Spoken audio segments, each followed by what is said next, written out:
Buenos días, buenas tardes y bienvenidos. Vamos a comenzar en un minutito en cuanto la administradora de FX Street nos dé luz verde. Mientras tanto, los saludo, les deseo a todos un muy buen año y me gustaría que me confirmen si se escucha y se ve bien. Estamos viendo el calendario de lo que resta de la semana, a pesar de que es una semana corta. Vamos a hablar un poquito de lo que está pasando desde el punto de vista fundamental, dado que a pesar de que falta poquito, quedan datos bastante importantes para lo que resta de la semana. Bueno, muchas gracias, Raúl. Estamos esperando entonces, no sé si está Vicky o Silvia, hola, y cuando nos digan, hola Adelina, ¿qué tal? Entonces, si me dicen que está todo bien y las chicas de FX Street me dan luz verde, vamos a charlar un poquito. Ok, gracias a todos, eso, que tengamos todos un muy buen año, un excelente año, esperemos que así lo sea. Tener en cuenta las temporalidades de los cruces, el comportamiento del mercado en los distintos meses, piensen en todos esos datos, búsquenlos, es importante conocerlos ahora que empieza el año. Miren el comportamiento de los cruces, que va a ser algo bastante interesante para ver. Bueno, de todas maneras, espero que me den la luz verde y cuando me digan comenzamos, ¿ok? Gracias a todos por estar acá.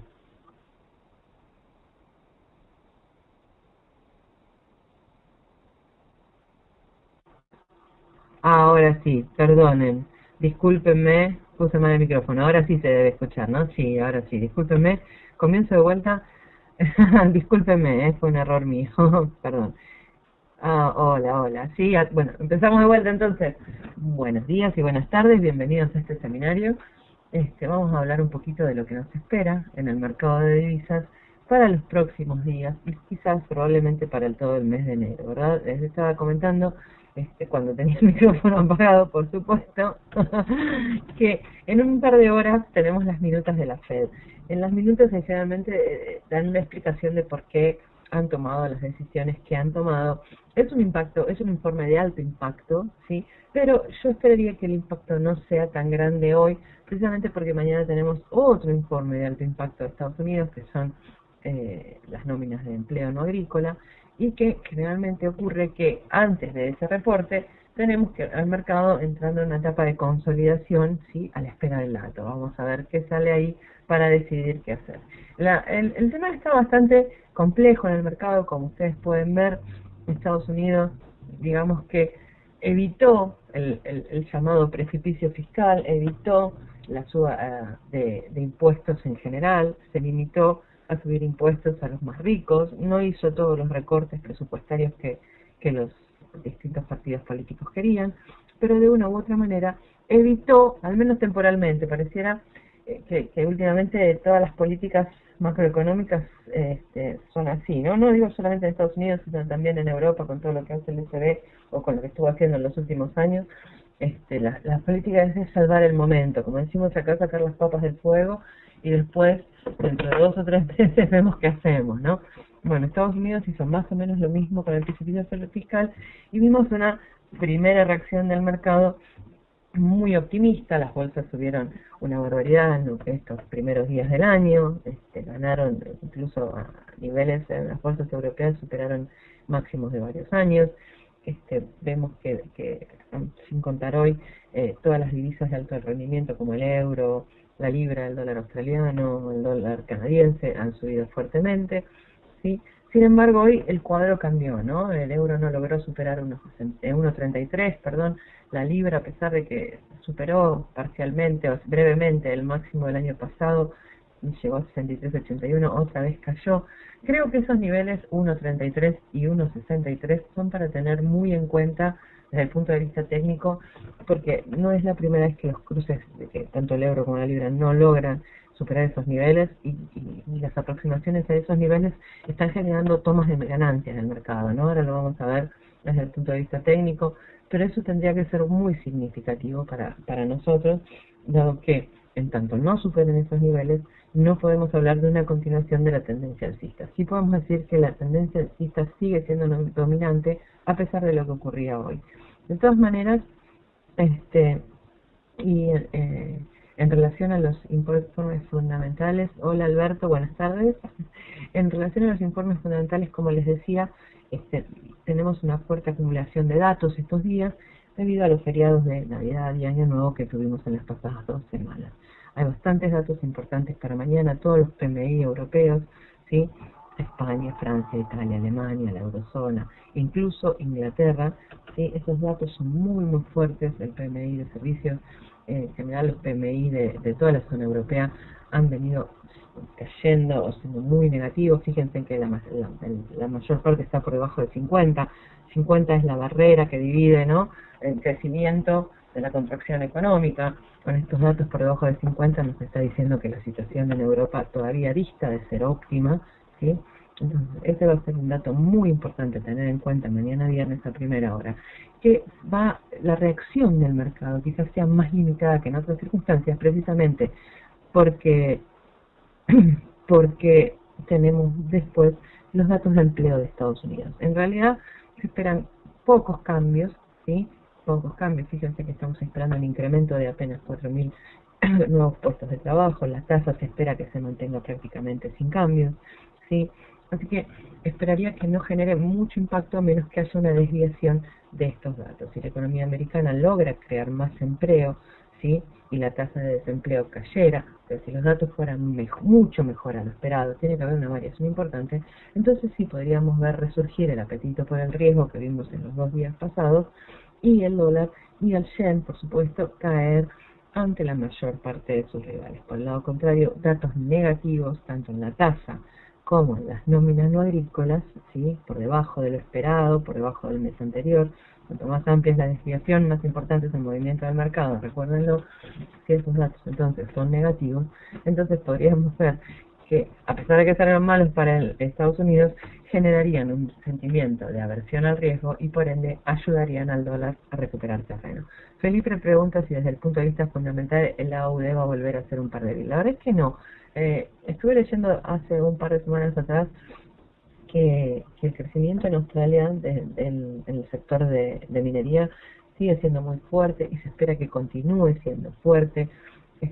Creo que hay pocas posibilidades de que el dólar australiano se transforme en una divisa débil en el próximo mes, por decirlo de alguna manera, ¿no? Las cosas siempre pueden cambiar, siempre puede haber un nuevo acontecimiento. El Banco Central cortó mucho las tasas, no creo que las vuelva a cortar ahora en enero, ¿sí? Y por ende no creo que la UD pierda mucho terreno, está más bien en una etapa de consolidación. De todas maneras, y teniendo en cuenta que ya hablamos de lo fundamental, voy a sacar esto, vamos a pasar a los gráficos, que es lo más importante, y vamos a ver desde el punto de vista técnico qué podemos esperar de los pares principales, ¿sí? Permítanme un segundito y ya estoy con ustedes. Tendrían que estar viendo el gráfico del euro dólar en 4 horas. ¿Ok? Ahí está. Disculpen. Ahí está. Voy a correr la ventana de chat, así podemos hablar. Como les decía, voy a sacar un segundito el gráfico diario. La zona de 1.33 es una zona de resistencia muy fuerte.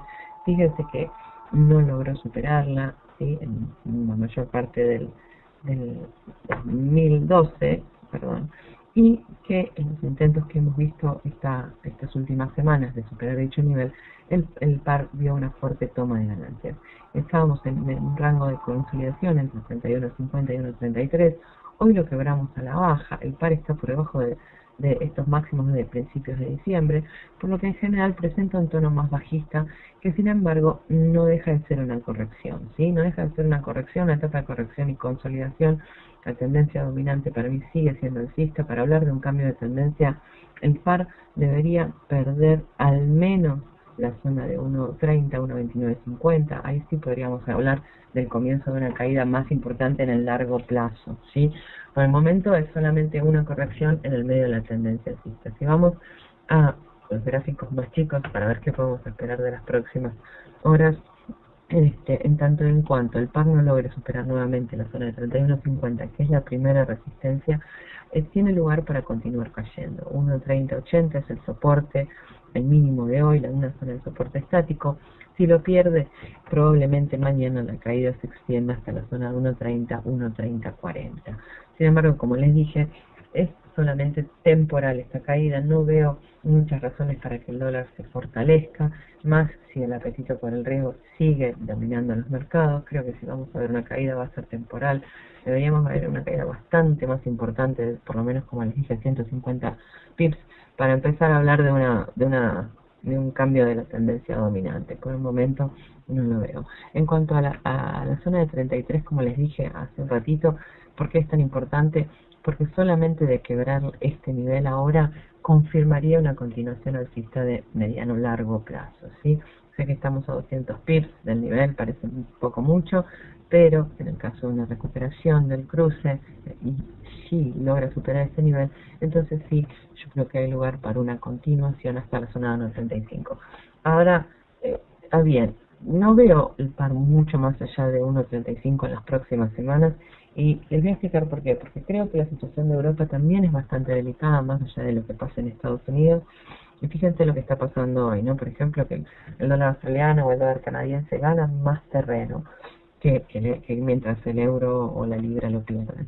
La situación en Australia o en Canadá no es tan delicada como en Europa. Entonces, si vamos a ver una debilidad sostenida del dólar, no buscaría comprar quizás euros, sino otra divisa que sea un poco más fuerte, ¿no? Estamos hablando de euro débil, dólar débil, entonces hay que buscar una combinación, algún cruce donde podamos encontrar una divisa que sabemos que está débil contra una que está realmente fuerte.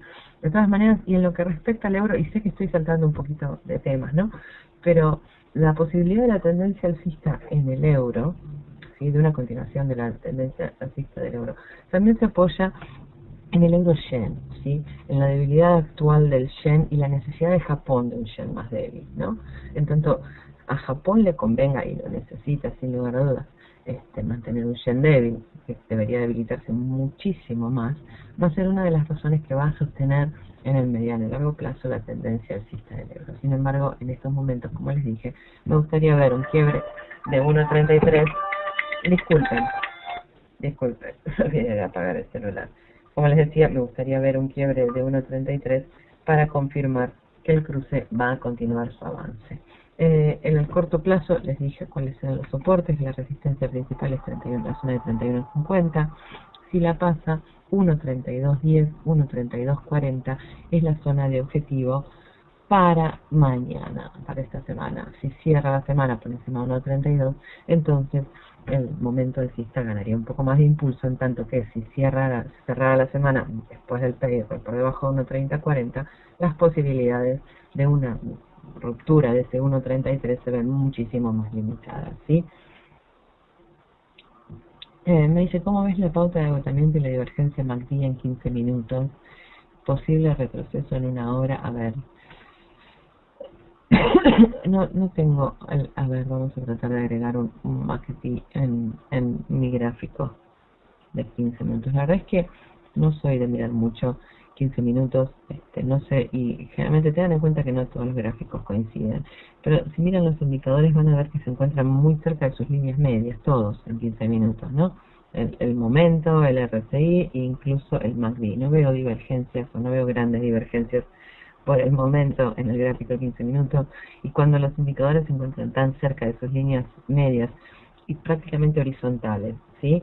Lo que me están diciendo estos indicadores es que no hay fuerza para ningún lado, en realidad que el precio está consolidando, ¿sí? Que no hay una clara tendencia. En el gráfico de una hora vimos un intento de recuperación, veo un intento de recuperación, pero no veo que los indicadores estén extenuados a la baja, ni que estén dando muchas divergencias ni grandes señales de reversión.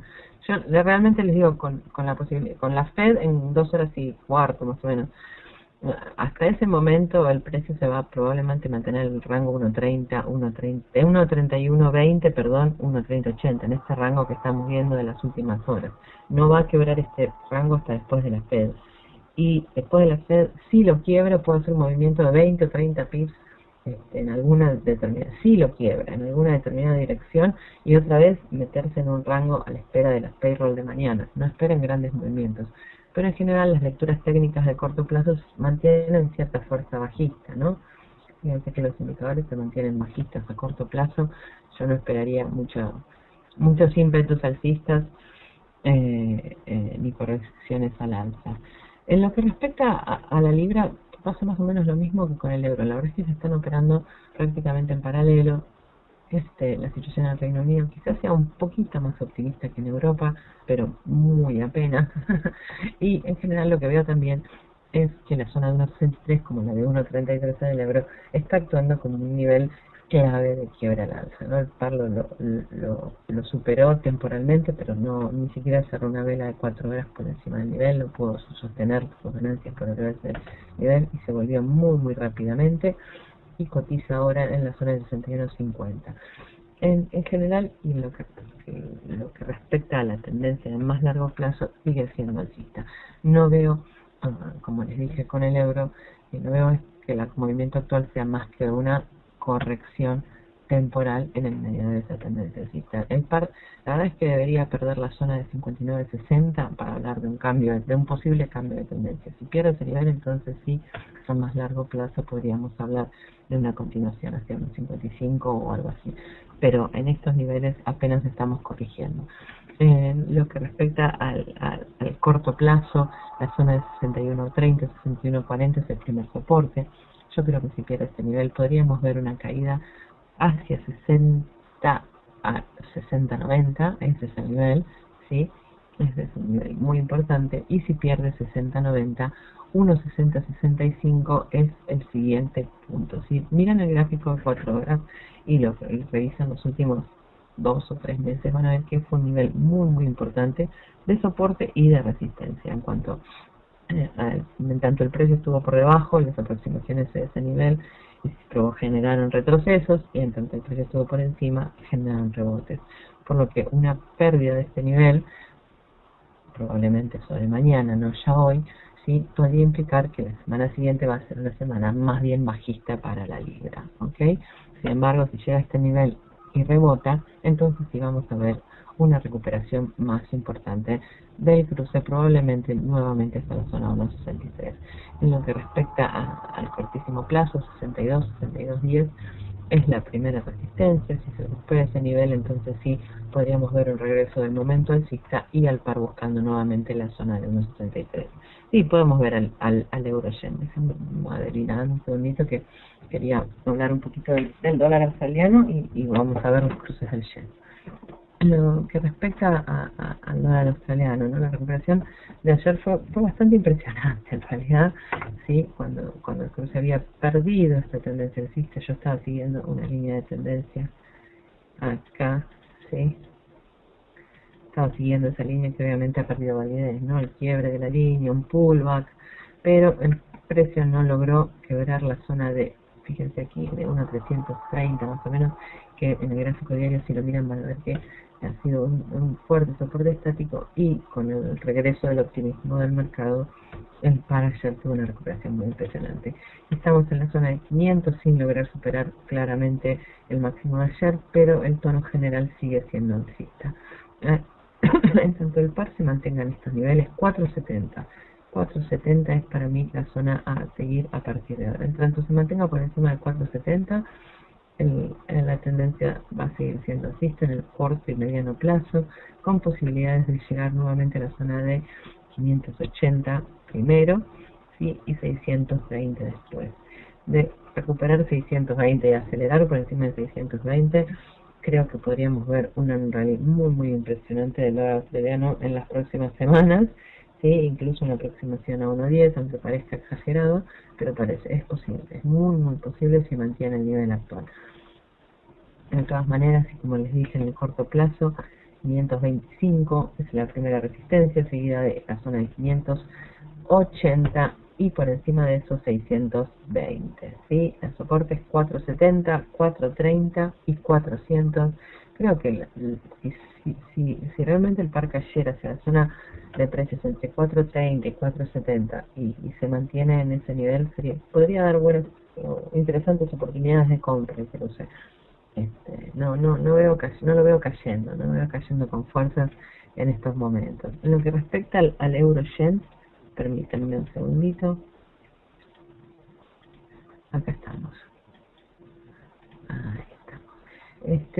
Yo siempre suelo decir lo mismo en lo que respecta al yen. Tengan en cuenta que cuando el yen entra en tendencia, difícilmente mire para atrás.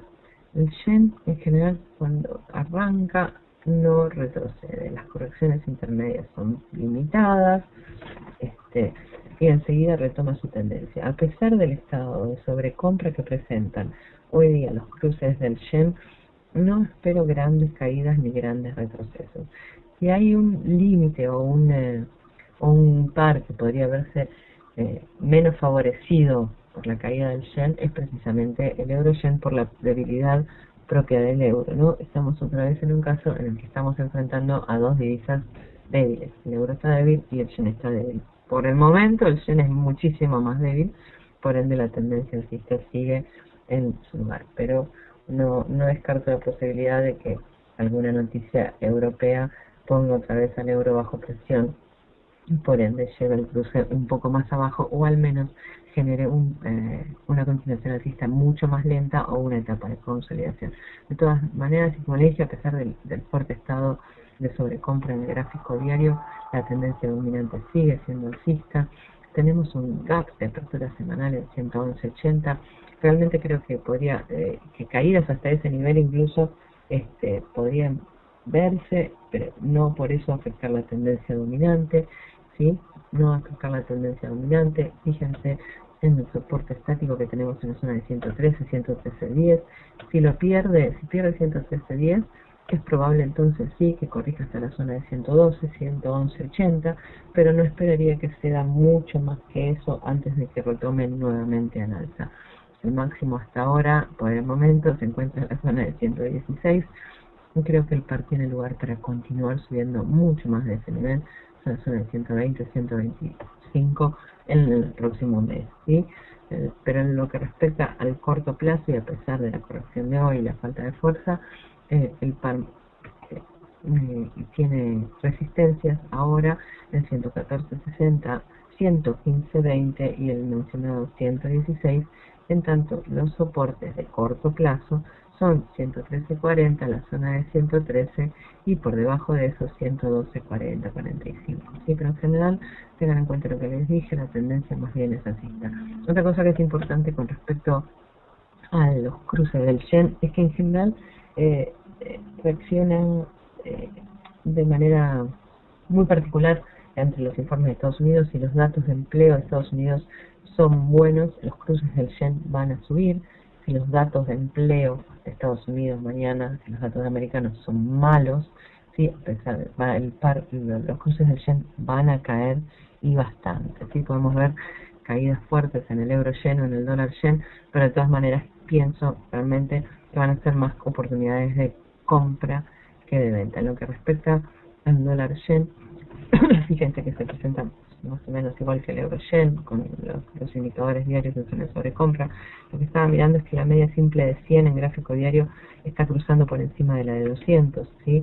Se ha mantenido por debajo de las mismas desde el principio de septiembre. No es una señal de continuación alcista, aunque bastante leve, y que no impide que haya correcciones bajistas en el medio. Por ahora el par alcanzó un máximo en la zona 87.30, sin embargo hay lugar para una continuación hasta la zona 84, 85, 84, 85 en las próximas, 88, 89 en las próximas semanas, ¿sí? La zona de 90 parece cada vez más probable. En lo que respecta al corto plazo, el par tiene un pequeño soporte, no de mucha importancia, en la zona 86.60, los máximos anteriores. De perder ese nivel podríamos ver al par caer hasta la zona 86, 86.20, pero solamente por debajo de 85.60 podríamos ver una corrección más importante. Yo creo que las aproximaciones a la zona de 85.50, 85.60 van a ser buenas oportunidades de compra, ¿ok? ¿Y Adelina dice, cuál par de divisas recomiendas especialmente teniendo en cuenta una débil y una fuerte? AUD Yen, por ejemplo. Yo sé que uno a veces se olvida de mirar esos cruces, pero por ejemplo el dólar yen el AUD Yen es un par que yo suelo seguir en esos momentos, que yen está muy débil y, y, y creo que la USD está un poquito más fuerte con las bolsas subiendo y todo eso. Ten en cuenta que las divisas como el AUD o el canadiense van a reaccionar derecho a las bolsas están muy alcistas y en tanto eso se mantenga, creo que este va a ser el cruce especial para operar. Yo estaba siguiendo este nivel hace pocas semanas atrás y pensando que si lo quebraba se iba a ir y efectivamente eh, a la alza. Alberto dice, bajo esa tendencia alcista del yen está el BOJ, el Banco de Japón. La tendencia del yen no es alcista, ¿sí? La tendencia del yen es bajista, ¿sí? Ah, ok. No sé si el Banco de Japón es el responsable directo de este cambio de tendencia, ¿sí? Mucho de la tendencia actual en el dólar yen comenzó a principios de noviembre, ¿sí? Cuando nos acercábamos a las fechas de elecciones en Japón y apareció el que es el actual primer ministro Shinzo Abe diciendo que quería facilidades ilimitadas para el no creo que más que lo que el BOJ hizo hasta ahora fue lo que el BOJ dijo últimamente, y más que nada en las elecciones, lo que afectaron la tendencia actual. El Banco de Japón podría haber tomado muchísimas medidas que no tomó durante los últimos 5 años, que llevaron al par a la baja con fuerza, y lo único que hacían era hablar. Creo que ahora las cosas son distintas.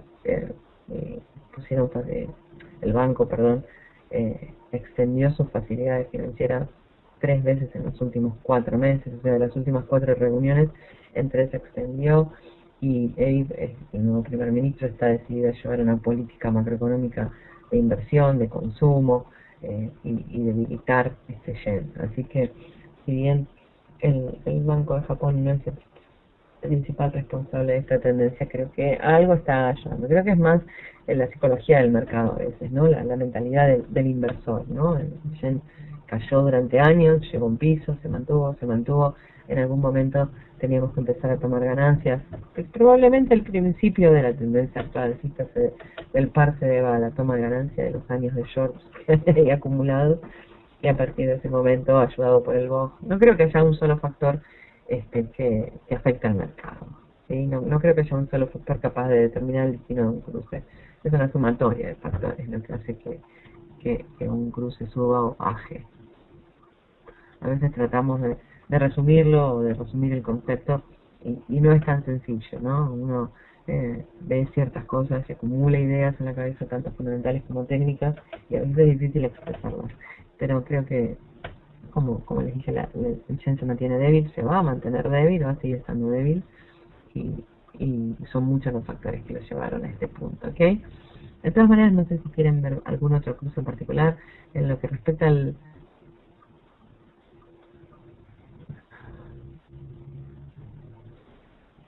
de línea. ¿Cuándo puedes hacer una capacitación de la estrategia que utilizas? He escuchado los webinars grabados de octubre del 2008 y quiero poder hacerte algunas preguntas que me han surgido al aplicarla. Vamos a hablar con Vicky, a ver que ya tenemos programado enero, pero vamos a hablar con Vicky programado para febrero, ¿ok? ¿Te parece bien? Vamos a trabajar con eso. Les digo que acá estoy de verano yo, o sea que me voy a tomar mis vacaciones a principios de febrero, pero cuando vuelva, con todo gusto, vamos a tratar de hacer eso. Ahí está, gracias Vicky. Sobre la segunda quincena de febrero seguramente hagamos algo educativo, ¿ok? Es más, creo que tenemos programado un educativo ahora para finales de enero, perdón, y todavía no decidimos un tema, así que podríamos hablar un poquito de eso, de las estrategias de trading. Ok. No sé si quieren hablar de algún otro par más. Lo que les estaba diciendo, perdón, antes que me olvide, es del dólar canadiense. Mañana tenemos los informes de empleo en Canadá y en Estados Unidos. El informe de empleo de Canadá es similar al de Estados Unidos, ¿sí? Con desempleo, tasas y demás, y nuevas creaciones de puestos, por lo que es un par que generalmente tiene un comportamiento bastante errático con la publicación de tantos datos, por lo que les recomendaría que no lo miren hasta el lunes, ¿sí? Dejen al dólar CAD por ahí en un costadito. Y en cuanto a la libra yen, te voy a ser sincera, yo no soy una gran seguidora de este par. Me gustan los cruces del yen, pero lo que me pasa con este cruce en particular es que como mueve muchísimos pips intradiarios y tiene unos movimientos bastante violentos, no soy una gran seguidora de este cruce, ¿sí? Pero sin embargo, fíjate dónde estamos, ¿no? Otra vez, pasé el gráfico semanal porque hace años que el cruce no llegaba a estos niveles actuales, ¿sí? Los máximos en 140 de abril, perdón, sí, de abril del 2011, hacía rato que no estábamos acá. En general, yo creo que si cerramos la semana a unos 40 o 50 pips por encima del precio actual, vamos a ver un rally muchísimo más importante por venir, ¿no? Fíjense que el movimiento ha sido muy brutal, es igual que el resto de los cruces del yen, lo que les dije antes es muy válido, a pesar del estado de sobrecompra que tiene el cruce. Los movimientos, los retrocesos son más bien parciales, la tendencia dominante es muy fuerte. Me preocuparía un poco más en este caso los gaps que tiene, porque tiene 135, si la zona de 135 si podría llegar a acceder hasta ese nivel en modo correctivo. Es un par que mueve 300 pips como nada, ¿sí? Como nada, mueve 300 pips en un día, entonces un par que no me gusta mucho. Pero el yen es una divisa sin lugar a dudas débil, ¿sí? Y creo que sí, que las divisas relacionadas con commodities son las más fuertes hoy en día: australiano, neozelandés, canadiense, ¿sí? El yen es más bien una divisa bien débil, entonces todo lo que sea con los cruces del yen es para buscar oportunidades de compra más que de venta, ¿sí? En los retrocesos, ¿sí? Fíjense hoy las caídas que tuvieron, es probable que mañana suban un poquito, buscando sus puntos de pivote, más que nada. Pero en lo que respecta a la libra yen, lo único que te digo es que si pasa sus máximos recientes, podemos llegar a ver niveles increíblemente altos que hace años que no se ven. Tiene mucha volatilidad. A mí me gusta el neozelandés, pero es un par para operar más sobre la sesión asiática, ¿sí? Con la apertura de Asia se publican, con el cierre de Estados Unidos se publican los datos de Nueva Zelanda, ¿sí? Entonces generalmente son cuando tiene más volatilidad y cuando define un poquito más la tendencia intradiaria, pero también rompió un nivel muy fuerte. A ver si lo tengo marcado. No lo tengo marcado, pero de todas maneras se mantiene alcista, ¿sí? Igual la zona del 84-70 es también clave. Una continuación de largo plazo se podría dar solamente si supera este nivel. Por ahora no lo veo. Sí, algunos lo que pasa con el tiempo es que con las divisas, ¿no? Es que uno se enfoca muchísimo en el euro y a veces se olvida que hay otros pares muchísimos más interesantes para estudiar y para analizar dependiendo de las circunstancias del mercado, ¿no? Entonces, hay que sacar un poco la vista del euro y ir incorporando cruces o divisas no tan importantes, quizás como el neozelandés, cada tanto a nuestro trading diario, que nos ofrecen más oportunidades, ¿ok? De todas maneras, y para resumir un poco esta gran cháchara que les hice hoy, el yen sigue estando débil, va a seguir estando débil, los retrocesos van a ser oportunidades de compra, la posibilidad de una recuperación importante del dólar es muy limitada si gana terrenos en modo correctivo. El euro y la libra van a retrasar un poquito en sus avances, quizás comparados con otras divisas, ¿sí? O sea, por el momento el dólar va a seguir cayendo a mediano o a largo plazo, y con las probabilidades de que la UDE y el CAD avancen con muchos más ímpetus que el euro y la libra por ahora, ¿ok? El franco suizo realmente no les comenté nada ni les dije nada porque sigue operándose en espejo con el euro, tiene un comportamiento muy limitado, así que es prácticamente lo mismo que operar el euro, ¿ok? No sé si tienen alguna pregunta, alguna duda, algún comentario, algo que decir. Si tienen algo, es su oportunidad. Y si no, me voy a despedir de ustedes por un par de días, hasta que tanto tengamos otro seminario, ¿ok? Ok, no hay dudas ni preguntas, entonces les agradezco a ustedes por haber estado hoy aquí y nos vemos pronto, ¿eh? Muchísimas gracias.